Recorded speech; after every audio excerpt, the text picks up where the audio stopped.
नमस्कार सम्पूर्णमा।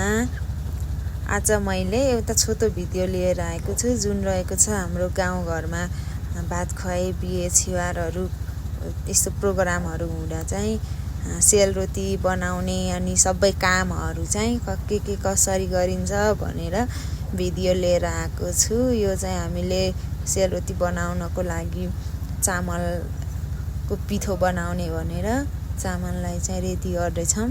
यो चामलको बिया कनिकाहरू फालेर यसलाई पानीमा चाहिँ मजाले सफा गरेर अनि पानी तारेर अनि सफा गरेको चामललाई चाहिँ चामलकै थैलोमा हालेर पानी तारेर अनि अलि हल्का पानी तारेर सुक्खा बनाउने भनेर थैलोमा चामल राख्दै पानी तार्दै गरेको छौँ। त्यसपछि पानी तारिसकेपछि यसलाई एकछिन त्यस्तै छोपेर राखिदिने थैलोमै बन्द गरेर राखेपछि त्यो भएको जति तर्ने जति पानी तरिसक्छ त्यस पछाडि मिलमा लगेर पिसेर लियौँ।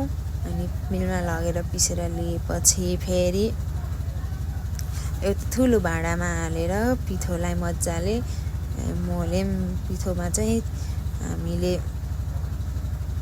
त्यो मिलमा पिसेको भएर अलि दल्ला परेको हुन्छ, त्यो दल्ला फुताएर त्यस पछाडि पानी चिनी अनि काउलाहरू राखेर मजाले मोल्ने।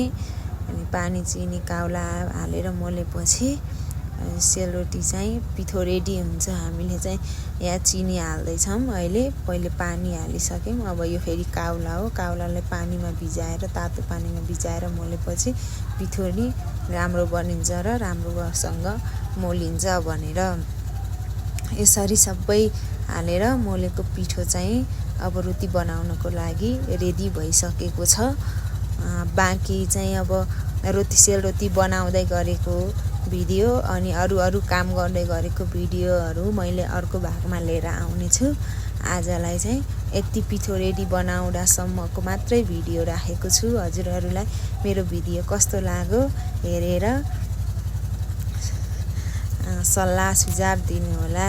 यो रेडी भएको पिठोलाई चाहिँ छोपेर एक रातभरि छोपेर राख्यो भने भोलि बिहान हामीले अर्को दिनमा चाहिँ रोटी बनाउँदाखेरि पिठो राम्रोसँग भिजेको हुन्छ र रोटी पनि राम्रो बन्छ, एकदम नरम खालको मिठो बन्छ।